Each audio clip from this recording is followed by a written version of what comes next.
Hello guys, welcome back to world of Kanmani. അപ്പോൾ ഇന്ന് ഞങ്ങൾ വണ്ടിയൊക്കെ എടുത്ത് എങ്ങോട്ട് പോകാമെന്നല്ലേ, ഞങ്ങൾ ഇന്ന് ബെല്ലയ്ക്ക് റാബീസ് എടുക്കാൻ പോവുകയാണ്. ഞങ്ങൾ എല്ലാ വർഷവും ബെല്ലയ്ക്ക് റാബീസൊക്കെ എടുക്കാറുണ്ട്. അപ്പോൾ ഞാനും ബെല്ലയും ബാക്കിലാണ് ഇരുന്നത്. അപ്പോൾ അവൾ വണ്ടിയെ കയറിയ പിന്നെ ഭയങ്കര തുള്ളിച്ചാട്ടമാണ്. കുറച്ച് നേരം കാഴ്ചയൊക്കെ കണ്ടിരുന്നു. പിന്നെ അവൾക്ക് അറിയത്തില്ലല്ലോ ഇഞ്ചക്ഷൻ എടുക്കാനാണ് പോണേന്ന്. പിന്നെ ഞങ്ങൾ ഇടയ്ക്കിങ്ങനെ അവളെ കൊണ്ട് തോട്ടിലൊക്കെ പോകാറുണ്ട് കേട്ടോ. അപ്പോൾ അവൾ അങ്ങനെ എന്തോ ഒരു ചിന്തയിലാണ്. പിന്നെ സ്ഥലമൊക്കെ എത്താറായപ്പോഴത്തേക്കും പയ്യെ ആളുടെ സ്വഭാവം മാറി.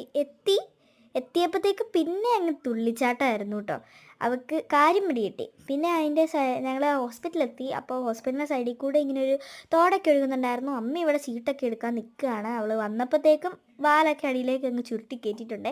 ഇതായിരുന്നു ഡോക്ടർ സാറ് എങ്ങനെയോ പിടിച്ച് നിർത്തി എടുത്തു. അവൾ ഭയങ്കര ബഹളമായിരുന്നു. ആദ്യം ഒരു 2 കുര കുറച്ചെങ്കിലും പിന്നെ അവിടേക്ക് ഞങ്ങളിങ്ങനെ ഇറുക്കിയിട്ട് അങ്ങ് കെട്ടിയിട്ടു. അപ്പം ഭയങ്കര എന്തോ ഈ ബെൽറ്റൊക്കെ അഴിഞ്ഞു പോകുമെന്നാണ് ഞങ്ങൾ വിചാരിച്ചത്. പക്ഷെ അഴിഞ്ഞൊന്നുമില്ല. ഡോക്ടർ സാറ് നന്നായിട്ടൊന്ന് പിടിച്ചങ്ങ് ഇഞ്ചക്ഷൻ എടുത്തു കേട്ടോ. ആദ്യം ഒരു ബഹളമാണെങ്കിലും പിന്നെ അവളങ്ങ് ഓക്കെ ആയിട്ടുണ്ട്. 2 മിനിറ്റ് കഴിഞ്ഞിട്ട് ഇറക്കിയാൽ മതി ഡോക്ടർ പറഞ്ഞു.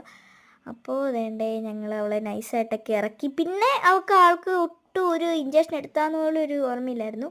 അപ്പോൾ അടുത്തൊരു വീഡിയോ ആയിട്ട് വീണ്ടും വരുന്നതായിരിക്കും. Tata bye bye, see U.